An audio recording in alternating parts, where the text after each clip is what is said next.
वे सब साऊनं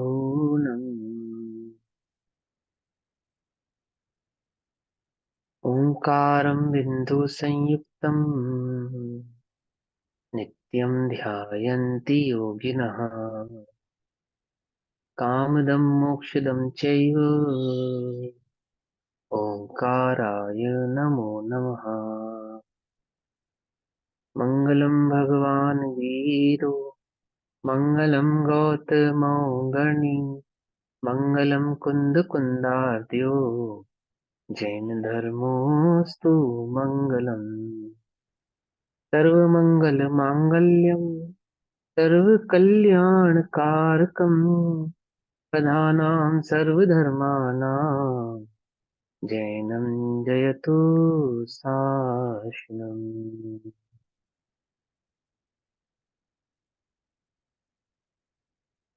नमः समय साराय सानुभूत्या च कासते चित्स्वभावाय भावाय सर्वभावान्तरच्छिदे।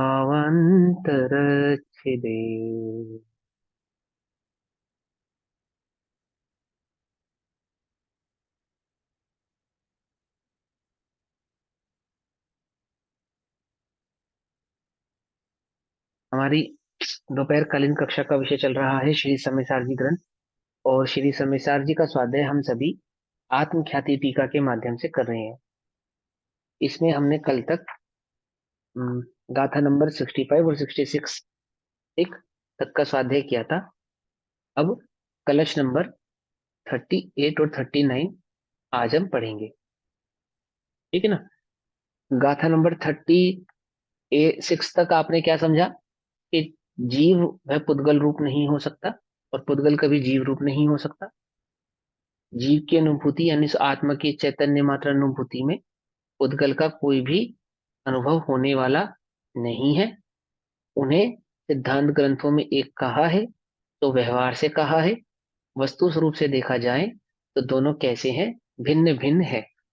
एक इंद्रिय, दो इंद्रिय, तीन इंद्रिय, चार इंद्रिय, पांच इंद्रिय आदि पर्यायों वाला जो जीव को कहा है ना, तो वह भी व्यवहार से कहा है, क्योंकि सिद्धांत ग्रंथों में यह बात हमें बतलाई गई है कि जो कर्म होता है वह पुद्गल का होता है और पुद्गल से निर्मित कर्म एक बात, दूसरा जो शरीर होता है वह भी पुद्गल का होता है। तो नाम कर्म की प्रकृति से प्राप्त हुआ जो एक इंद्रिय आदि शरीर है वह पुद्गल का ही होगा, क्योंकि कारण और कार्य का अभेद पना होने से, अभिन्न पना होने से मिठास और शक्कर एक ही है। इसी प्रकार पुद्गल, कर्म और शरीर दोनों कैसे हो गए, वो पुद्गल से निर्मित होने के कारण पुद्गल ही है। वे क्या नहीं हो सकते, जीव नहीं हो सकते।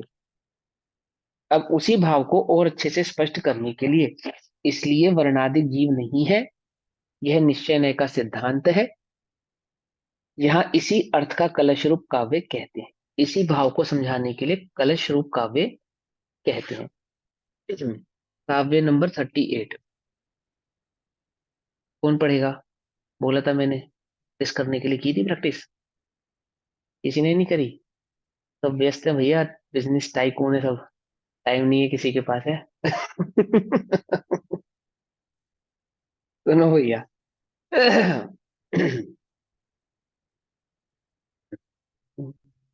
ये उपजाति, उपजाति छंद है। उपजाति में इसमें चार चरण होते हैं, एक दो तीन चार, और पहली लाइन में 11 वर्ण होते हैं, ठीक है ना।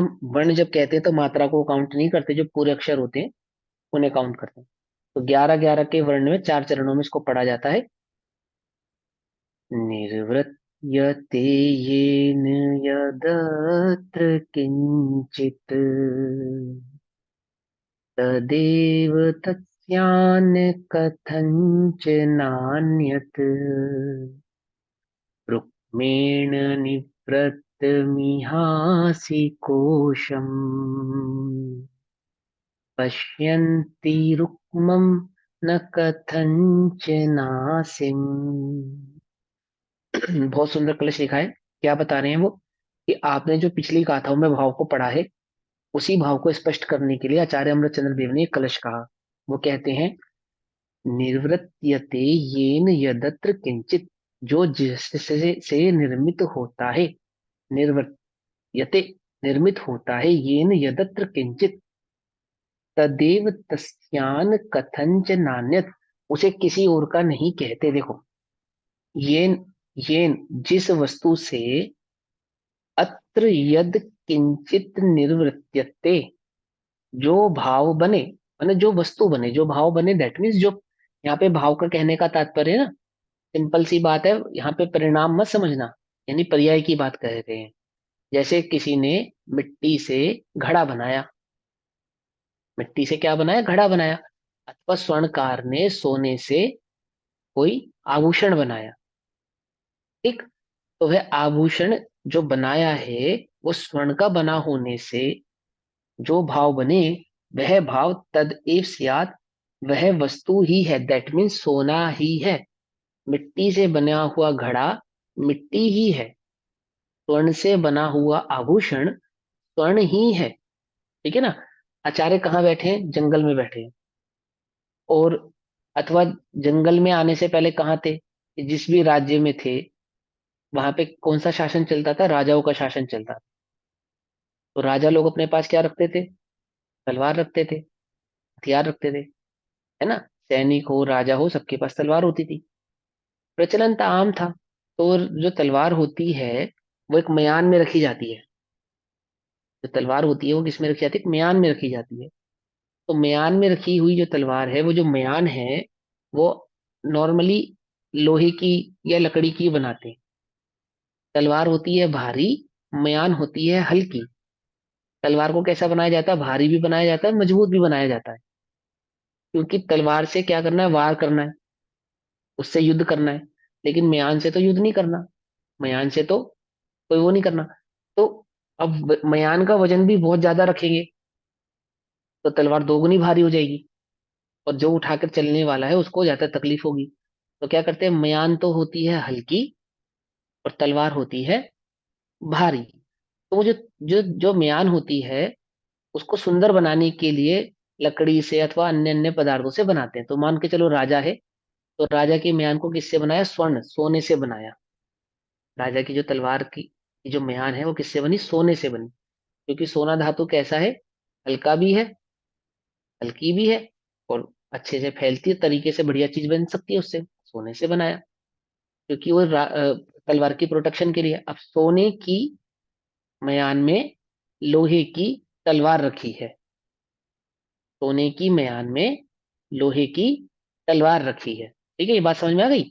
अब आचार्य देव को यही मालूम था, तो उन्हें उसी का उदाहरण यहाँ पर दिया, कि जो वस्तु जिस चीज से बनी होती है, उसे उसी का कहा जाता है। जैसे सोने से बनी हुई म्यान को सोना है ऐसा ही कहा जाता है, और लोहे से बनी तलवार को लोहा है ऐसा ही कहा जाता है, लोहा ही है ना।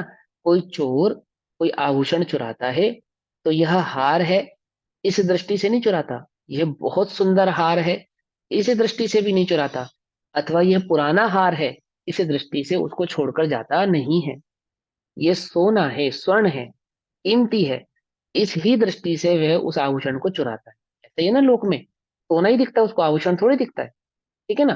तो क्या कहते हैं, निर्वृत्यते येन यदत्र किंचित, तदेव तस्यान् कथंच नान्यत्। किसी भी प्रकार अन्यत ना अन्य वस्तु नहीं है, उसे कोई अन्य वस्तु नहीं कहता। जो वस्तु जिस जो भाव से बनी हो, जिस चीज से बनी हो, उसे यह वही है ऐसा कहा जाता है, कोई उसे अन्य नहीं कहता। सोने से बनी वस्तु को स्वर्ण है ऐसा ही कहा जाता है, कोई उसे अन्य नहीं कहता।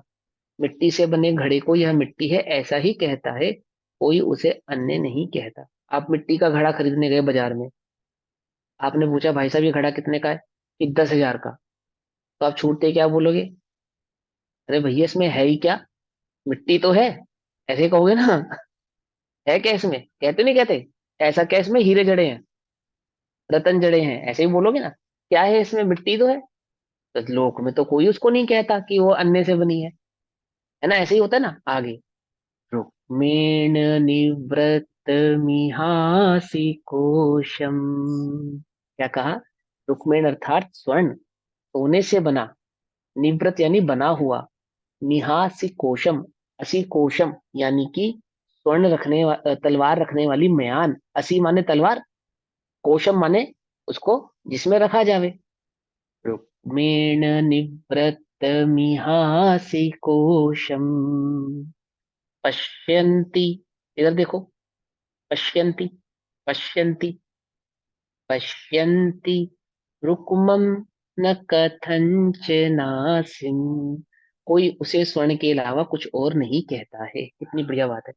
एक हम ही है जो जीव को अजीव भी कह देते हैं, है ना, मरने वाला भी कह देते हैं, दुखी होने वाला भी कह देते हैं, कुछ भी मान लेते हैं। लेकिन केवली तो उस जीव को ऐसा देखते नहीं है, जैसे लोक में स्वर्ण से बनी हुई वस्तु को लौकिक जन स्वर्ण ही है, उसके किसी अन्य भाव को ना देखकर बस वह स्वर्ण ही है ऐसा जानते हैं। ऐसे केवली इस जीव को कैसा जानते हैं? यह जीव ही है, यह अन्य कुछ नहीं है। ये पुद्गल कैसा? ये पुद्गल ही है, ये अन्य कुछ नहीं है। इसी भाव को यहाँ समझा रहे हैं कि स्वर्ण निर्मित रुक्मेण निवृत्त असी कोशम, जैसे जगत में स्वर्ण निर्मित मयान को, सोने से बनी हुई मयान को, रुक्मम पश्यन्ति, लोग स्वर्ण ही देखते हैं। सोने से बनी मयान को क्या देखते हैं? स्वर्ण, सोना ही देखते हैं, स्वर्ण ही देखते हैं। ठीक है ना? किसी की गाड़ी पे सोना लदा हो, सोने की बनी हो, तो कोई उसे गाड़ी नहीं देखता, सोना है ऐसा देखता है, स्वर्ण है। ऐसे ही कथंचन, इसी प्रकार न असीम, तलवार नहीं देखते। उसमें रखी हुई जो लोहे की तलवार है उसको कोई नहीं देखता। स्वर्ण से बनी म्यान को हर कोई क्या देखता है? स्वर्ण है ऐसा ही देखता है। उसी प्रकार वर्णादि पुद्गल रचित है, इसलिए वे पुद्गल ही है, जीव नहीं है। यह भावार्थ हो गया। अब दूसरी बात कहते हैं आचार्य देव, ये तो हो गया उदाहरण। कलश नंबर 38 में तो उन्होंने उदाहरण दिया। अब कलश नंबर 39 में क्या बताएंगे? दृष्टांत यानी कि सिद्धांत बताएंगे। 38 में दृष्टांत दिया और 39 में दृष्टांत बताएंगे यानी सिद्धांत बताएंगे। वर्णादि सामग्र्यमिदं विदन्तु निर्माण में कस्य ही पुद्गलस्य। किससे बने हैं ये वर्णादि? पुद्गल से ही बने हैं, है ना? ततो ततो अस्तविदम। समझ में आई बात?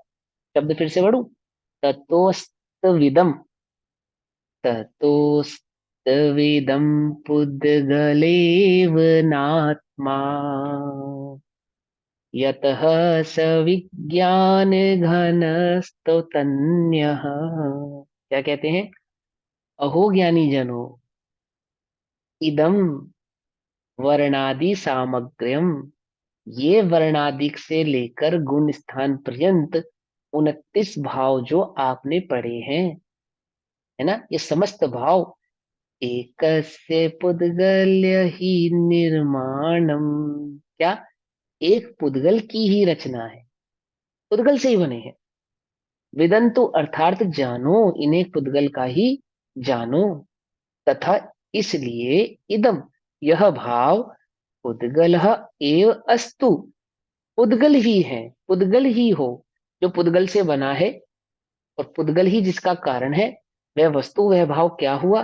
वह पुद्गल ही हुआ। ना आत्मा, आत्मा नहीं हो, अर्थात वह आत्मा नहीं है, जीव नहीं है। यतः, क्योंकि सह विज्ञान घना, आत्मा तो विज्ञान घन है ना, ज्ञान का पुंज है ना। ततः, इसलिए देखो, अग्नि होती है, अग्नि, अग्नि, अग्नि को बाहर से छुओ तो कैसी? गर्म। और भीतर से छुओ तो वो भी गर्म। हमने उसके सर्वांग में सिवाय उष्णता के कुछ नहीं है, तो उसको कहेंगे उष्ण घन। क्या कहेंगे उसको? उष्ण घन। पकड़ में ही बात। घन मतलब सुने, अग्नि को जहां से भी टच करोगे आप, तो किसकी अनुभूति होने वाली है आपको? उष्णता की अनुभूति होने वाली है। तो अग्नि क्या कहलाएगी? उष्ण घन। ऐसे ही इस आत्मा को, चैतन्य को जहां से भी देखो, जहां से भी अनुभव करो, तो किसका अनुभव होने वाला है? एक ज्ञान का ही अनुभव होने वाला है। तो ये आत्मा क्या हो गया? ज्ञान घन। पकड़ में ही बात, समझ में आया ना? तो ये आत्मा कैसा है? ज्ञान घन है। तो आत्मा तो विज्ञान घन है, ज्ञान का पुंज है, इसलिए अन्य, यह इन वर्णादिक भावों से अन्य ही है। दैट मीन्स भिन्न ही है, सिद्ध किया आचार्य देव ने है। अब अब यह कहते हैं कि ज्ञान घन आत्मा के अतिरिक्त जो कुछ है उसे जीव कहना तो सब व्यवहार मात्र है। सिद्धांत में इस चैतन्य के अलावा, इस चैतन्य के सिवा जितना भी भाव है उसे जीव यदि कहा भी जा रहा है तो वह क्या है? व्यवहार मात्र है। समझ में बात? देखो, स्वर्ण से बने हुए आभूषण को आभूषण कहना व्यवहार है। स्वर्ण है, यह निश्चय है। क्या कहा? समझ में बात? अब निश्चय और व्यवहार अलग अलग हो गए क्या? एक समय में एक ही साथ रहने वाले हुए ना भाई। जिस समय वह आभूषण है उसी समय वह स्वर्ण है, और जिस समय वह स्वर्ण है उसी समय वह कोई ना कोई आभूषण के रूप में एक ही समय पे है ना। तो निश्चय और व्यवहार कभी अलग अलग होते हैं ऐसा नहीं कि जीव कभी निश्चय से और व्यवहार से अलग अलग प्रकार से होता है या अलग अलग प्रकार से कहते हैं कि जिस समय निश्चय है उस समय व्यवहार नहीं है, अथवा जिस समय व्यवहार है उस समय निश्चय नहीं है। ऐसा मत जानना। निश्चय पूर्वक ही व्यवहार होता है अथवा व्यवहार पूर्वक ही निश्चय होता है। समझ में बात? क्या है? वस्तु को कहने की शैली आभूषण की अपेक्षा से, कुंडल है, कड़ा है, चैन है, आदि आदि, और वस्तु की अपेक्षा से एकमात्र स्वर्ण है, अन्य कुछ नहीं है। ठीक इसी प्रकार जीव है, स्वभाव की अपेक्षा से जीव है, और पर्याय की अपेक्षा से एक इंद्रिय, दो इंद्रिय, तीन इंद्रिय, चार इंद्रिय, आदि आदि पर्यायों वाला कहना, खड़गासन, पद्मासन, अरहंत, सम्यक दृष्टि, मिथ्या दृष्टि आदि भाव वाला कहना, तो वो व्यवहार है। तो क्या कहते हैं? अब यह कहते हैं कि ज्ञान घन आत्मा के, अभी तुम इस समय ज्ञान घन आत्मा हो या नहीं हो? ज्ञान के सिवा कुछ और हो या नहीं हो? कि नहीं है।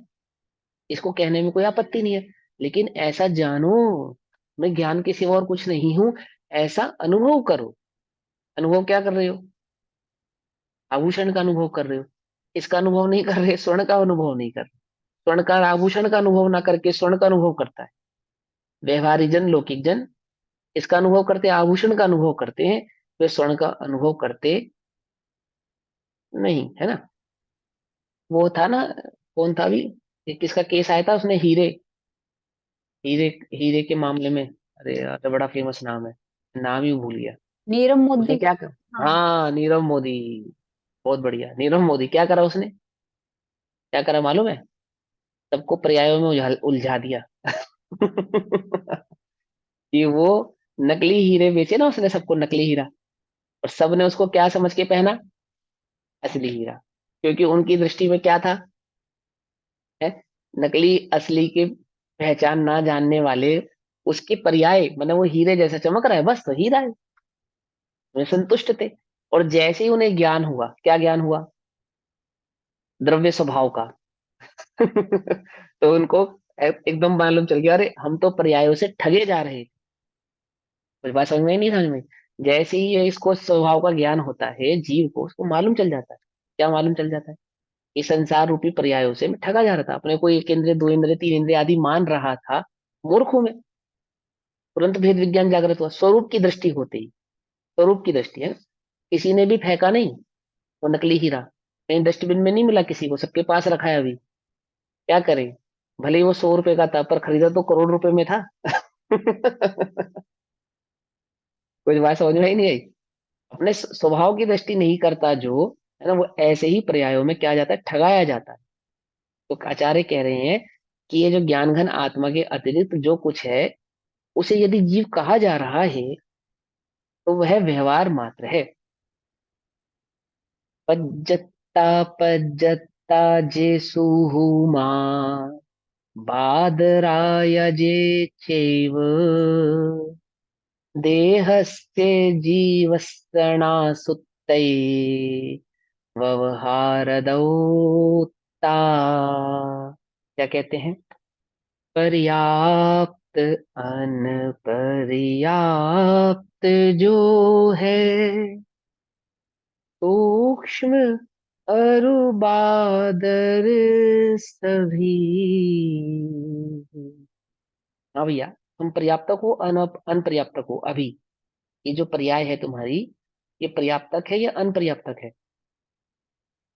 पर्याप्तक है। पर्याप्त क्या? हाँ, तो तुमने सिद्धांत ग्रंथ पढ़ा है, बिल्कुल बढ़िया, सही बात है, तुम जानते हो। दूसरी बात, तुम सूक्ष्म हो या बादर हो? बोलो, सूक्ष्म हो या बादर हो? बादर। बादर है, बहुत बढ़िया, ये भी तुम जानते हो। लेकिन क्या नहीं जानते, वो सूक्ष्म को। बताएंगे आचार्य देवव्रत कि पर्याप्त अनपर्याप्त जो है, सूक्ष्म अरुबादर सभी, व्यवहार से सही जीव संज्ञा, देह को शास्त्रन मही। अर्थात शास्त्रों में व्यवहार से इस पुद्गल को जीव संज्ञा प्राप्त है। ठीक है ना? जो पर्याप्त पर्याप्त, पर्याप्त और अपर्याप्त, सूक्ष्म बादर च, सूक्ष्म और बादर आदि, ये जच्चे जितनी देहस्य देह की जीव संज्ञा कही है, वे सब सूत्र सूत्र में व्यवहारता व्यवहार से उक्त कही गई है। ठीक है ना? इसलिए निश्चय और व्यवहार, इस बात को अच्छे से समझना चाहिए कि आगम में जो कथन कहा है, वह किस अभिप्राय से कहा जा रहा है। ठीक है ना? मात्र इतना नहीं पकड़ना चाहिए कि यहाँ लिखा है तो ऐसा है, उसके नए आदि का भी ज्ञान होना चाहिए, उसके व्याकरण व्यवहार आदि का भी ज्ञान होना चाहिए, नहीं तो क्या होगा, अर्थ का क्या हो जाएगा, अनर्थ हो जाएगा, अनर्थ हो जाएगा। ठीक है ना? नक्कालों से सावधान, क्या कहा? नक्कालों से सावधान, सुना तुमने? ओरिजिनल आइटमों पे लिखा रहता है ना, क्यों लिखा रहता है? कि भैया, ये लोग डुप्लीकेट बनाएंगे और आप असली और नकली के बीच का फर्क नहीं जान पाएंगे, और नकली वस्तु को असली समझकर खरीद लाएंगे। लोक में भी व्यक्ति सावधान रहता है, लेकिन देखो अलौकिक मार्ग, संसार से निकलने के मार्ग में सावधानी नहीं बरतता, है ना? ये पहचान ही नहीं पाता कि कौन सा कथन किस नए से, किस अभिप्राय से जिनवाणी कह रही है ना? निश्चय और व्यवहार के भेद को ना जान पाने वाला जीव क्या बन के रह जाता है? या तो घोर मिथ्या दृष्टि रह जाता है, अथवा मिथ्या दृष्टि घोर ना भी रहे कषाय थोड़ी मंद भी हो जावे, तो कैसा होता है? निश्चयाभासी, उभयाभासी अथवा व्यवहाराभासी बनकर रह जाता है ना? तो देखो क्या कहते हैं, टीका, बादर सूक्ष्म, एक इंद्रिय, दो इंद्रिय, त्रिंद्रिय, चतुर इंद्रिय, पंचेंद्रिय, पर्याप्त अपर्याप्त, इन शरीर की संज्ञाओं को, अर्थात नामों को सूत्र में जीव संज्ञा रूप से कहा है। 14 मार्गण स्थान आदियों में इनको जीव कहा है। वह पर की प्रसिद्धि के कारण, पर की प्रसिद्धि के कारण अर्थात बाहरी आवरण के कारण, जैसे लोक में केला पीला और हरा ऐसा प्रसिद्ध है, परंतु मूलतः केला हरा और पीला ऐसा होता ही नहीं, सफेद ही मात्र होता है ना? इसी प्रकार इन शरीर की संज्ञाओं से सूत्र में जीव संज्ञा रूप से कहा है। वह पर की प्रसिद्धि के कारण घी के घड़े की भांति व्यवहार है, कि जो व्यवहार अप्रयोजनार्थ है, जिसका कोई प्रयोजन नहीं है। अप्रयोजनार्थ है कहने का मतलब समझो, मोक्ष मार्ग में उसका कोई प्रयोजन नहीं, ये, ठीक है ना? मोक्ष मार्ग में कोई प्रयोजन नहीं है, इसको भी समझो कि मोक्ष मार्ग में प्रयोजन नहीं है, दैट मीन्स अनुभूति में दृष्टि के विषय में उसका कोई प्रयोजन नहीं है। ठीक है ना? ऐसा नहीं कि सर्वथा प्रयोजन नहीं है, मोक्ष मार्ग में बिल्कुल अप्रयोजन भूत मानोगे तो क्या गड़बड़ हो जाएगी? फिर चरणान योग आदि का पालन कैसे करोगे? अहिंसा धर्म आदि का पालन कैसे करोगे? है ना? ब्रह्मचर्य, अहिंसा, है ना? मुख्य भाषा हो जाएगा ना। अचौर्य आदि, हाँ अचौर्य आदि, इनका पालन कैसे करोगे? तो यहाँ पे तो लिखा है अभूत अप्रयोजनार्थ है, कि दृष्टि में, सम्यक दर्शन में, वस्तु की अनुभूति में अप्रयोजनार्थ है, वस्तु की सिद्धि में अप्रयोजनार्थ है। ठीक है ना? सब्जी आप बनाते हो, कोई फल आप खाते हो, तो छिलका प्रयोजनार्थ है या अप्रयोजनार्थ है? छिलका खाते हो साथ में? नहीं। नहीं खाते ना। अप्रयोजनार्थ जान के उसको निकाल के बाहर फेंक देते हो। परंतु जब खरीदने जाते हो तो छिलके समेत नहीं खरीदते उसको। उसकी प्रोटेक्शन के लिए क्या है, वो प्रयोजनार्थ है। पेड़ पे उगा हुआ फल जो छिलके के साथ उगा है, अथवा सब्जी शाक आदि, वे प्रयोजनार्थ, वह छिलका क्या है, उसकी रक्षार्थ हेतु प्रयोजनार्थ है। परंतु भोज्य के संदर्भ में अप्रयोजनार्थ है। समझ में बात? ऐसे ही ये जीव अनुभूति के संदर्भ में ये पुद्गल आदि कैसे हो गए? अप्रयोजनार्थ हो गए। अप्रयोजनार्थ है, अर्थात उसमें प्रयोजनभूत वस्तु नहीं है। प्रयोजन हमारा किससे है? जीव से है। म से चैतन्य घन तत्व से है। इसलिए वे पुद्गल आदि कैसे हो गए? अप्रयोजनार्थ हो गए। और जो अप्रयोजनार्थ होते हैं उनकी दृष्टि करते हैं क्या? नहीं करते। सीधी बात। इसी बात को स्पष्ट रूप से कहते हैं। क्या कहते हैं? जैसे किसी पुरुष को जन्म से लेकर मात्र घी का घड़ा ही प्रसिद्ध ज्ञात हो, अर्थात उसने ये ऐसा सुना हो, घी का घड़ा, जिस घड़े में घी रखा हो, तो बचपन से वो सुनता आ रहा था कि ये घड़ा घी का है।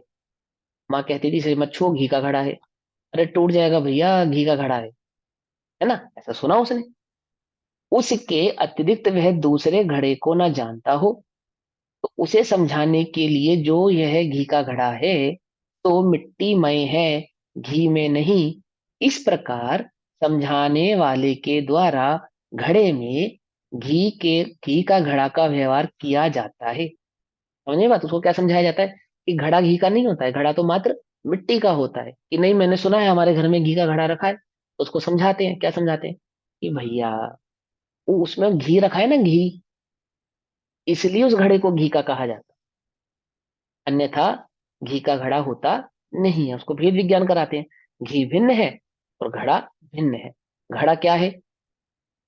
मिट्टी ही है, घी नहीं है। घी नहीं है, मिट्टी ही है। ठीक है ना? क्योंकि उस पुरुष को घी का घड़ा ही प्रसिद्ध ज्ञात है। प्रसिद्ध ज्ञात है, दैट मीन्स वह जानता है। देखो यहाँ पे जो शब्द है ना प्रसिद्ध, क्या मतलब होता है प्रसिद्ध का? प्रसिद्ध का अर्थ बताओ एक बार, कोई बताएगा? फेमस ही होता है। फेमस, हाँ, मशहूर। हाँ, मशहूर, फेमस, ये सुना है ना, ये लौकिक अर्थ है इसका। ये लौकिक मतलब अर्थ। चारों ओर से सिद्ध, मतलब कि स्वभाव ऐसे भी होगा। प्रकृष्ट रूप से सिद्ध। हाँ, वो मतलब चारों ओर से इस टाइप से भी बनता है। मतलब चारों ओर से सिद्ध, प्रकृष्ट रूप से सिद्ध।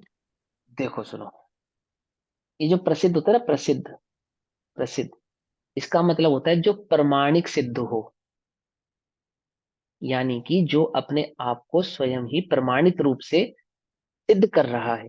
प्रसिद्ध, सिद्ध माने, प्रसिद्ध का मतलब ये नहीं है फेमस। प्रसिद्ध का अर्थ फेमस नहीं है। अर्थात जिसको स्वयं को सिद्ध करने के लिए अन्य की आवश्यकता नहीं है, वो स्वयं ही प्रमाणित है। जैसे शक्कर मीठी है, इसकी शब्दार्थ गवाही किया कौन इसने। देगा? हाँ, कौन गवाही देगा इस बात की? शक्कर मीठी है, किसकी गवाही से माना जाएगा? किसी की गवाही की जरूरत नहीं है, स्वयं को ही वह प्रसिद्ध कर रही है। पकड़ में ही बात? अग्नि गर्म है, उष्ण है, किसकी गवाही से मानोगे? बोलो भैया, कौन से न्यूज चैनल पे आएगा तो माना जाएगा? जरूरत ही नहीं है, आवश्यकता ही नहीं है। कहीं दूर जंगल में भी लगी है तो कैसी है? उष्ण ही है। वह वह क्या कर रही है? प्रमाण रूप से, प्रमाणिक रूप से स्वयं को प्रसिद्ध, सिद्ध कर रही है, यानी प्रस्तुत कर रही है। समझ आई बात? ऐसे ही ये तो जो, मतलब आपने तो यहाँ प्रमाणिक रूप से सिद्ध कर रही है। हाँ हाँ, प्रमाणिक रूप, प्रमाण, क्योंकि उसका प्रसिद्ध का अर्थ यही स्वभाव होता है। ऐसा ही है, वस्तु का स्वभाव हाँ, जैसा है वैसे ही है। कहीं कहीं पे प्रकट प्रकृष्ट भी करते हैं, और यहाँ पे प्रकट प्रमाण रूप से सिद्ध। प्रसिद्ध का अर्थ यही होता है। शब्दार्थ करेंगे ना प्रसिद्ध का, तो ये जानने में आएगा। संस्कृत आदि पढ़ेंगे आप तो वहां सीख पाएंगे इन सबको। तो प्रसिद्ध ज्ञात है, दैट मीन्स वह स्वयं ही प्रमाणिक है कि मिट्टी का घड़ा मात्र मिट्टी से ही बना होता है, मिट्टी ही है, अन्य कुछ नहीं है। इस बात को प्रमाण करने के लिए किसी अन्य की आवश्यकता नहीं। किसी लैब में जाकर टेस्ट करना पड़ेगा क्या मिट्टी है? बोलो, किसी लैब में टेस्ट करने की आवश्यकता नहीं है, मिट्टी है। स्वयं को, अग्नि को टेस्ट करके बताना पड़ेगा कि उष्ण है? आवश्यकता ही नहीं है। ठीक है ना? ठीक है, तो क्या कहते हैं? प्रसिद्ध ज्ञात है। इसी प्रकार, ये तो मैंने प्रसिद्ध शब्द इसलिए आपको बताया ये थोड़ा थोड़ा शब्दार्थ भी सीखोगे ना, तो और अच्छे से अर्थ निकालना समझ पाओगे बात। ठीक। इसी प्रकार इस अज्ञानी लोक को जिसको वस्तु स्वरूप का ज्ञान नहीं है, ऐसे लोक को अनादि संसार से लेकर अशुद्ध जीव ही प्रसिद्ध ज्ञात है। अर्थात ये जो पर्यायों वाली अवस्था है जीव की, यही ज्ञात है।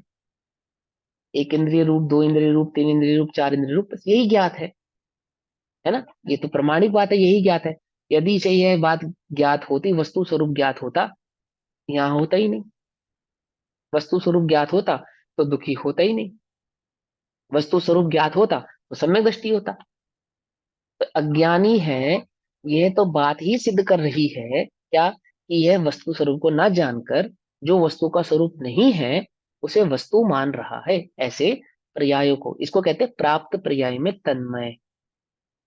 सुना है ना आपने, प्राप्त पर्याय में। यही प्रसिद्ध है इसको, कि जगत में दो जाति होती है, स्त्री और पुरुष। यही प्रसिद्ध है इसे, बस इसको इतना ही पर्याय जानता है। पर्याय मूर्ता भी कह सकते हैं ना। हाँ, पर्याय मूर्ता भी कहते हैं, बिल्कुल। इसको पर्याय मूर्ता भी कहते हैं, कि मैं स्त्री हूँ, मैं पुरुष हूँ, मैं सुखी हूँ, मैं दुखी हूँ, मैं गरीब हूँ, मैं अमीर हूँ, मैं सुंदर हूँ, मैं कुरूप हूँ, यही जानता है। मैं एक इंद्रिय वाला हूँ, दो इंद्रिय हूँ, तीन इंद्रिय हूँ, आदि आदि, है ना। वह शुद्ध जीव को नहीं जानता, अर्थात पर्यायों से भिन्न, असमान जाति पर्यायों से भिन्न, अथवा व्यंजन पर्यायों से भिन्न एक शुद्ध चैतन्य तत्व को नहीं जानता। ठीक। उसे समझाने के लिए, शुद्ध जीव का ज्ञान कराने के लिए, जो यह वर्णादिमान जीव है तो ज्ञानमय है, वर्णादि में नहीं। इस प्रकार सूत्र में जीव में वर्णादिमान पने का व्यवहार किया गया है, कि उस अज्ञानी लोक को वर्णादिमान जीव ही प्रसिद्ध ज्ञात है। क्या कहा, कि समय सार जी की इस गाथा में, समय सार जी में, है ना, इस लोक में उन जीवों को जिन्हें पुद्गल और जीव की भिन्नता का ज्ञान नहीं है, उन्हें यह ज्ञान कराने के लिए यह बात समझाई गई है, कि उधर सूत्र में जो बात कही गई है वो व्यवहार से कही गई है। वास्तव में निश्चय से वस्तु स्वरूप कैसा है, कि जीव पुद्गल में नहीं है, पुद्गल से भिन्न है। ठीक है ना। इस प्रकार सूत्र में जीव में वर्णादि मानने का व्यवहार किया गया है, क्योंकि उस अज्ञानी लोक को वर्णादिमान जीव ही प्रसिद्ध ज्ञात है। दूसरी बात, कि जिन जीवों को जीव स्वभाव की दृष्टि नहीं है, उन जीवों को, और जिन जीवों को हिंसा अहिंसा आदि का विवेक नहीं है, जो जीव के सूक्ष्म भाव को नहीं जानते हैं, उन जीवों को उधर करणानुयोग और चरणानुयोग आदि सूत्रों में वर्णादि के माध्यम से ही जीव की पहचान कराई गई है। ठीक है ना, वर्णादि के माध्यम से। और यहाँ इस सूत्र में जीव के स्वभाव की पहचान कराई गई है। बढ़ रही ना स्टेज, जैसे जैसे जीव ज्ञानी होगा, उपयोग सूक्ष्म करेगा, कषाय को मंद करेगा, वैसे वैसे वस्तु स्वरूप को पाएगा। तीव्र कषाय वाले को, अज्ञानी जीव को तो वस्तु स्वरूप समझ में आने वाला नहीं है। तो वहां उसको कहा कि तुझको वहां पे मुझे को जीव क्यों कहा था, कि तुझे वहां हिंसा हिंसा का विवेक नहीं था। कषाय तेरी इतनी तीव्र थी, सूक्ष्म वस्तु के स्वरूप को कैसे जान पाता। स्थूल बुद्धि वाला अज्ञानी जीव था। जीव एक वस्तु है, अजीव एक वस्तु है, जानता ही नहीं था। अभी तो तुझे यही विवेक नहीं है क्या, कि शाकाहार मांसाहार भोजन का ही विवेक नहीं है ना। उठने बैठने आदि करुणा, जीव दया आदि का ही विवेक नहीं है। भूतानुकंपा जीवानुकंपा का ही विवेक नहीं है ना। तो तुझे वह ज्ञान कराने के लिए कहा क्या, कि यह जीव है, ये देख ये चल रहा है, ये देख बोल रहा है, इसे भी तेरे जैसा सुख दुख का अनुभव होता है, ये ज्ञान कराया। और अब यहाँ आपको उससे भिन्न, उस देह आदि से भिन्न उस चैतन्य तत्व का ज्ञान करा रहे हैं।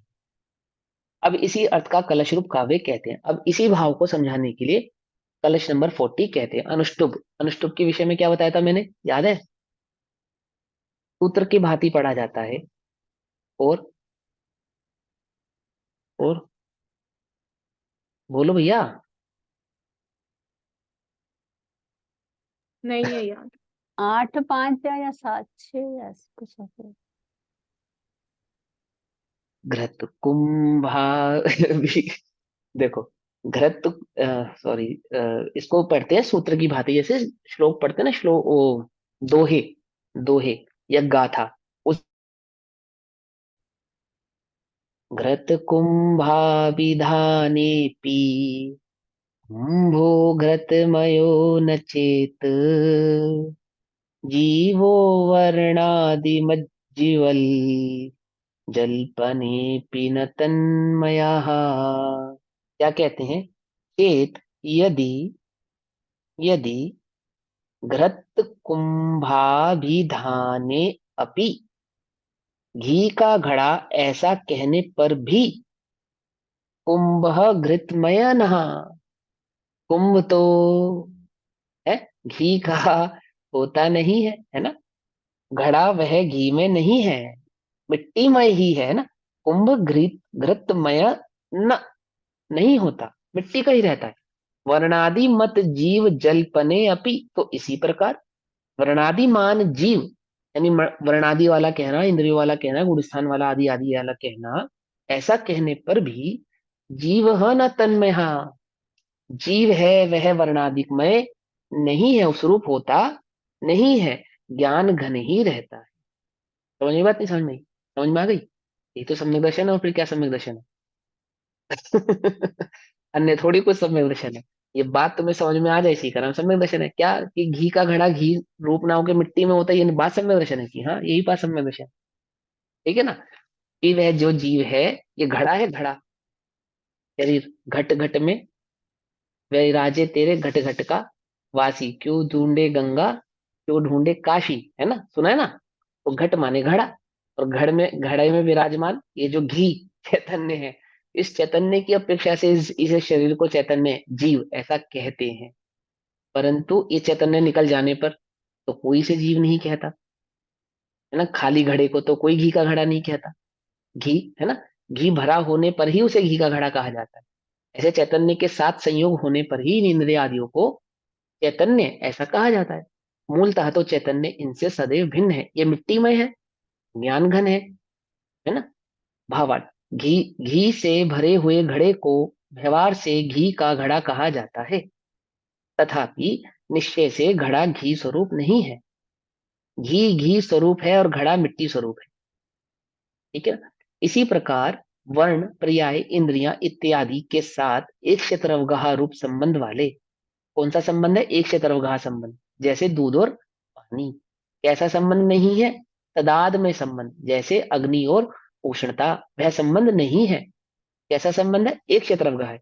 जीव को सूत्र में व्यवहार से, सूत्र में अर्थात तत्वार सूत्र आदि, करणानुयोग चरणानुयोग आदि के ग्रंथों में व्यवहार से पंचेंद्रिय जीव, पर्याप्त जीव, बादर जीव, देव जीव, मनुष्य जीव इत्यादि कहा गया है। गति वाला, इंद्रिय वाला, पर्याप्तियों वाला कहा गया है। तथापि निश्चय से जीव उस स्वरूप नहीं है। किस स्वरूप नहीं है? गति स्वरूप नहीं है, इंद्रिय स्वरूप नहीं है, मारण स्थान आदि स्वरूप नहीं है, गुण स्थान आदि वाला नहीं है। कौन से गुण स्थान में हो तुम? कि अभी मैं पहले में हूं और मुझे चौथा प्रकट करना है, इस स्वरूप नहीं है। समझे बात? इस स्वरूप नहीं है, इससे भिन्न स्वरूप है। ठीक है ना? कि अभी मैं रागी द्वेषी हूं और मुझे वीतरागता रूप होना है, कि इस स्वरूप नहीं है। कैसी बात कर रहे हो? हमने पढ़ा है, लिखा है, ये देखो ये लिखा है कि हाँ लिखा है, परंतु व्यवहार से लिखा है। समझे बात? ठीक है? व्यवहार को व्यवहार जानो, बस इतनी सी बात। व्यवहार को क्या ना मानो? भूतार्थ ना मानो। किसमें भूतार्थ ना मानो? वस्तु स्वरूप में भूतार्थ ना मानो, बस इतनी सी बात है। ठीक है ना? इतनी सी बात समझ में आनी चाहिए, और ज्यादा भेद की बात नहीं है इसके अंदर। व्यवहार का निषेध नहीं है। क्या निषेध नहीं है? व्यवहार का निषेध है। कि क्या निषेध है?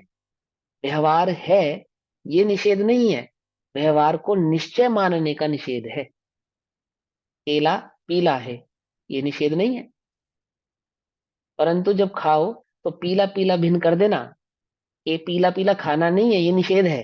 समझे ना? कोई जब तुमको केला खाने के लिए दे तो छिलके समेत मत खा जाना, उसको छील कर ही खाना।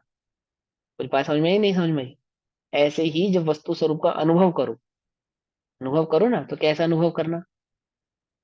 कैसा अनुभव करना? छील कर या बिना छिले? कि वो अन्य पर्यायों से मिला हुआ ऐसा अनुभव नहीं करना। अकेले में बैठ के तुम कैसा अनुभव करते हो? दुखी, क्लांत, रोगी, परेशान, कैसा अनुभव करते हो अपने आप को? है कि भैया हम तो फंस गए, कहाँ इस गति में आ गए, कहाँ इस संसार में आ गए, इन लोगों के बीच में फंस गए। इससे अच्छा तो क्या, इससे अच्छा तो क्या होता, क्या होता इससे अच्छा, कहाँ होते इससे अच्छे।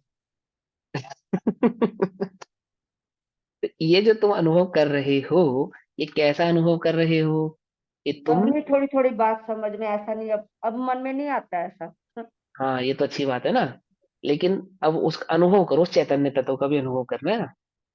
ऐसा नहीं आता, इस विकल्प से छूटे हैं तो निर्विकल्प हो गए क्या। हाँ क्यों, तो विकल्प से छुटाया आपको, बाहरी विकल्पों से तोड़ा, तो क्यों तोड़ा, ताकि निर्विकल्प स्वसंवेदन कर सके। ठीक है ना। हाँ वो समझना। तो क्या कहते हैं सूत्र में, पंचेंद्रिय जीव पर्याप्तक जीव बादर आदि कहे हैं या नहीं है। वर्ण, पर्याप्ति, इंद्रिया इत्यादि पुद्गल स्वरूप है और जीव ज्ञान स्वरूप है। हम्म? अब कहते हैं जैसे वर्णादि भाव जीव नहीं है, यह सिद्ध हुआ, उसी ही प्रकार यह भी सिद्ध हुआ कि रागादि भाव भी जीव नहीं है। ठीक है ना। अभी तो वर्णादिक भावों को समझाया था कि जीव नहीं है, और कह रहे रागादिक भाव भी जीव नहीं। यदि तुम रागादिक भाव का भी अनुभव करते हो अपने में अथवा पर में, तो तुम्हें अभी जीव स्वरूप का क्या नहीं है, ज्ञान नहीं हुआ है। मैं तो वीतरागी हूं, परंतु वह रागी है, ऐसा जानने वाला अपने राग को ही प्रसिद्ध कर रहा है। रागों को क्या कहे, द्वेष को प्रसिद्ध कर रहा है। जो वीतरागी होते हैं ना, वीतरागी, वे किसी को रागी और किसी को द्वेषी ऐसा नहीं जानते। नहीं जानते, मुनिराज ही नहीं जानते, है ना। देखो राजा श्रेणिक की पत्नी और राजा श्रेणिक, तो राजा श्रेणिक ने तो सांप डाल दिया था गले में, है ना, मुनिराज के गले में। और राजा श्रेणिक की पत्नी ने जाके वह सांप राजा श्रेणिक से हटवाया, है ना। ठीक है, अब मुनिराज ने जब आंखें खोली, तो एक को कैसा जाना, उपसर्ग करता, और एक को कैसा जाना, उपसर्ग हरता। है नहीं, वो गणेश जी बन गई थी विघ्न हरता। और वो बन गए थे विघ्न करता। क्यों भैया, कि एक हरता है एक करता है, ऐसा जो नहीं जानते वे सच्चे वीतरागी मुनिराज कहलाते हैं। है ना। समझ में आई बात, नहीं समझ में आई। वीतरागी, मैं वीतरागी हूँ, मैं वीतरागता का उपासक हूँ ना, मुझे वीतरागता प्रकट करनी है ना। बोलो करनी है नहीं करनी है।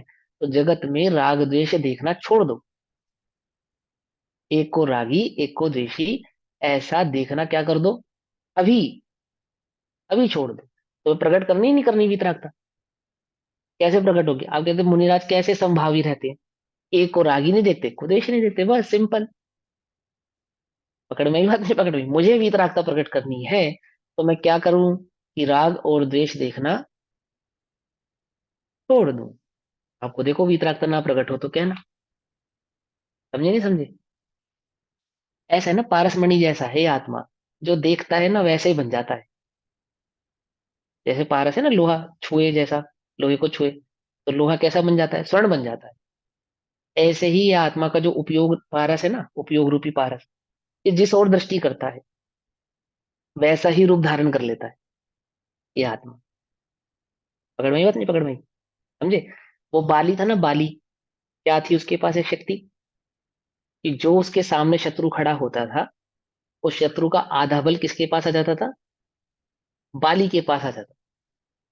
तो शायद बाली के पास अपना बल तो था ही, और शत्रु का बल भी आ गया, तो शत्रु से अधिक बलवान हो गया वो, हो जाता नहीं।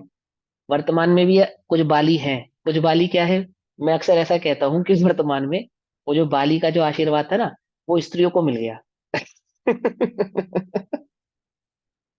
कि वो जिसके भी सामने जाके खड़ी होती है ना युद्ध करने के लिए, तो उस बेचारे की आधी शक्ति तो उसी में चली जाती है। समझे नहीं समझे। और अपनी शक्ति तो उसके पास रहती है, तो पुरुष बेचारा क्या करे। चलो कोई नहीं, यहाँ हमें समझाना है, आत्मा का पास भी ऐसी ही एक शक्ति है, उपयोग शक्ति। उस उपयोग शक्ति का क्या काम है, कि वो जिसकी दृष्टि करेगी ये आत्मा उस रूप हो जाए। राग की दृष्टि करेगी राग रूप हो जाएगा, द्वेष की दृष्टि करेगी द्वेष रूप, और चैतन्य घन की दृष्टि करेगी चैतन्य घन हो जाएगा। बोलो भैया, इतनी बढ़िया। और ये शक्ति किसी से लेनी नहीं है, इसके लिए कोई साधना करने की आवश्यकता नहीं है। या जंगल में जाके हजारों वर्ष तक ओम नमः शिवाय नहीं जपना? ऐसा नहीं जपना। ओम नमो अरहंताणम ओम नमः सिद्धाणम ऐसा नहीं जपना। क्या करना है? बस देखना भर है। वो देखना है ना, जो देखना वो भर है बस, है ना। दुर्जन क्रूर कुमार ग्रतों पर क्षोभ नहीं मुझको आवे, काम में भाव रखूं मैं उन पर, ऐसी परिणति हो जावे, है ना। और गुणी जनों को देख हृदय में मेरे प्रेम उमड़ावे, है ना। बने जहां तक उनकी सेवा करके यह मन सुख पावे। पकड़ में है बात, नहीं पकड़ में? देखो, केवल ज्ञान प्रकट करने का उपाय दिया तथार्थ सूत्र में। क्या उपाय है? कि ज्ञान की अनुमोदना करने वालों को, धर्म धर्मी धर्मायतनों की सेवा अनुमोदना करने वालों को स्वतः ही ज्ञानावरणी और दर्शनावरणी कर्मों का अभाव हो जाता है। बस क्या करना है? कुछ भी नहीं करना। मां 8 कर्मों के निवारण में 1 रुपए के भी दान की बात नहीं लिखी कि कोई दान करना पड़ेगा, मंगलवार को ये दान करना पड़ेगा, बुधवार को ये दान करना पड़ेगा, अथवा किसी अष्टमी चतुर्दशी में अथवा किसी और वार में ये त्याग करना पड़ेगा। कुछ करने की जरूरत नहीं है। ये पारस नाम के 2 पारस पत्थर है तुम्हारे पास, 2 चिंतामणि रतन है, चिंतामणि रतन है 2 उपयोग रूपी चिंतामणि रतन। जिसका चिंतन करोगे वैसे ही बन जाओगे, ठीक है ना। तो वीतरागता प्रकट करने वाले क्या करें? कि जगत में राग द्वेष देखना छोड़ दें, सतह ही वीतरागता उनको प्रकट हो जाएगी। आसान है मुश्किल है? मुश्किल है कि भैया ये तो वही बात हो गई कि बंदर का विचार मत करो।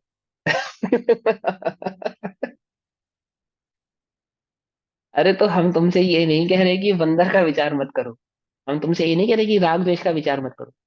हम तो कह रहे हैं वीतराग में स्वरूप चैतन्य का विचार, क्योंकि जिसकी तरफ तुम देखोगे वैसे बन जाओगे, है ना। निषेधात्मक बात नहीं है ये, है। हाँ। तो क्या कहते छोड़ना नहीं हैं? पड़ेगा, छूट जाएगा। हाँ, स्वतः ही हो जाएगा।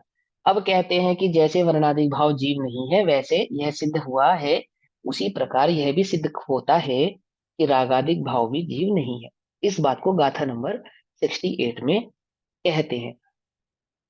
मोहनकम मस्तुदया दुवर्णिया, वर्णनिया, मोहन मोहनकम मस्तुदया दुवर्णनिया, जे इमे गुणठाना ते कह हवन्ति जीवा, जे नित्यमचेदना उत्ता। क्या कहते हैं? मोह कर्म के उदय दो अर्थार्थ से। मोह नक्कमस दया, मोह कर्म के उदय से, दो माने से। वर्णिया, वर्णन किया, मोह कर्म के उदय से वर्णन किया। जे इमे, जो यह गुणस्थान गुणठाना, ये जो गुणस्थान आदि है, इनका वर्णन कैसे किया? मोह कर्म के निमित्त के उदय से किया। ये मोही है तो पहले गुण स्थान वाला, है ना। चारित्र दर्शन मोह का अभाव है तो चौथे गुण स्थान वाला। चारित्र मोही का एक देशा भाव है तो पंचम गुण स्थान वाला। पकड़ मारी बात, नहीं पकड़ मारी? मोह के उदय से। ते कह हवंती जीवा, वे वे ते माने वे, कह माने कैसे, हवंती हो सकते हैं, जीवा अर्थात जीव, जे जो नित्य मदे चना, नित्य नित्य नित्य, नित्य अर्थात नित्य नित्य ही, मचेदना अचेतन, उक्ता कहा कहे गए हैं। तो अचेतन कहे गए हैं वे जीव कैसे हो सकते हैं? जिस कर्म को, कर्म चेतन है या अचेतन है? मचेतन है। और कर्म के उदय से गुण स्थान होता है, और कर्म के उदय को ही मोह आदि कहा है। तो जो कर्म अचेतन है तो कर्म का उदय भी अचेतन हुआ, वह जीव कैसे कहा जा सकता है? मोहन मोह मोहन मोहन करण के उदय से गुण स्थान जो ये वर्णये, वे क्यों बने आत्मा निरंतर, जो अचेतन जिन कहे। और किसने अचेतन बतलाया है उन्हें? जिनेन्द्र देव। जिनेंद्र देव की बात क्यों कहते हैं बार बार यहाँ पे, और किसी की बात क्यों नहीं कहते? क्योंकि वो प्रमाणिक है, क्योंकि वे प्रामाणिक है नहीं, इतना सर्वज्ञ ही सी है। बात नहीं है। सर्वज्ञ हाँ, है। क्योंकि वे सर्वज्ञ है। सर्वज्ञ हैं, ऐसे, ठीक है ना, क्योंकि वे सर्वज्ञ हैं। सर्वज्ञ की बात का भरोसा करो, क्योंकि सर्वज्ञ ने ही वह बात जानी है। क्या जानी है? कि वे जो मोहन आदि कर्म है वे कैसे हैं, वे पुद्गल के, यानी इमानी, जो यह गुणस्थानानि, गुणस्थान है, वे मोहन कर्मणा उदयात तु, मोह कर्म के उदय से होते हैं। गुणस्थान कैसे होते हैं? मोह कर्म के उदय से होते हैं। उदय उदीर्णा अथवा अभाव से होते हैं, ठीक है ना। यहाँ उदय से होते हैं कहने का मतलब मात्र उदय मत समझना, यहाँ उदय में अभाव गर्भित हो गया, उदय अनुदय सब गर्भित हो गए। कि पहले गुण स्थान में मिथ्यात्व का उदय, और चौथे गुण स्थान में मिथ्यात्व का अनुदय, है ना। लेकिन एक अपेक्षा ऐसे भी कह सकते हैं, मोह के दो भेद होते हैं, दर्शन मोह और चारित्र मोह। तो पहले गुण स्थान में दर्शन मोह और चारित्र मोह दोनों का उदय, और चौथे गुण स्थान में मात्र चारित्र मोहिनी का उदय, ऐसा। फिर पंचम गुण स्थान में दो कषाय चौकड़ी का उदय, फिर छठे गुण स्थान में एक कषाय चौकड़ी का उदय। अब ये जीव गुण स्थान वाला नहीं है, और उदयों के माप से इसे गुणस्थान वाला कहा जा रहा है। तो ये जीव मोह का कैसे हो सकता है, मोही कैसे हो सकता है? क्योंकि वह मोह भी तो उदय के आधार से ही हो रहा है। इस बात समझ में आ रही नहीं आ रही है, पकड़ में आ रही नहीं आ रही? देखो, पानी पे जो लहर है, पानी पे जो लहर है वह किसकी दी हुई है? हवा की। पानी के। हवा की, हवा का निमित्त पाके लहर आती ना, पानी पे एक लहर है आती तो है। अभी पानी की है। हाँ, सुनो सुनो, बताएंगे बताएंगे। तो निमित्त उपादान के चक्कर में मत फंसना, अभी यहाँ बात को समझना। कि जो पानी पे लहर उठ रही है, तो पानी पे जो लहर उठी, उसके उठाव का कारण क्या है? हवा। एक बात, एक बात है, यदि वह हवा ना हो तो क्या पानी पे लहर होगी? अगर वह हवा ना हो तो पानी पे लहर होगी नहीं। नहीं होगी। लेकिन पानी तो रहेगा ना, पानी तो रहेगा ना। एक बात, अब दूसरी तरफ से देखो, कि जब पानी में लहर उठी थी, तो वो लहर पानी थी कि हवा थी? पानी थी। हाँ, अभी समझे, दो बातें समझ में, अभी समझ में। कि जब कर्म का उदय आया तो जीव मोह रूप से परिणमित होता हुआ दिखा, एक बात। लेकिन जब जीव मोह रूप से परिणमित होता हुआ दिखाई दे रहा था, क्या तब वह मोही था या जीव था? माने कर्म था या जीव था? ये था तो वह जीव ही, जीव ही। देखो, दर्पण में जिसने जितनी जगह पे अग्नि नजर आई, तो उतनी जगह पे वह दर्पण था या अग्नि थी? दर्पण था।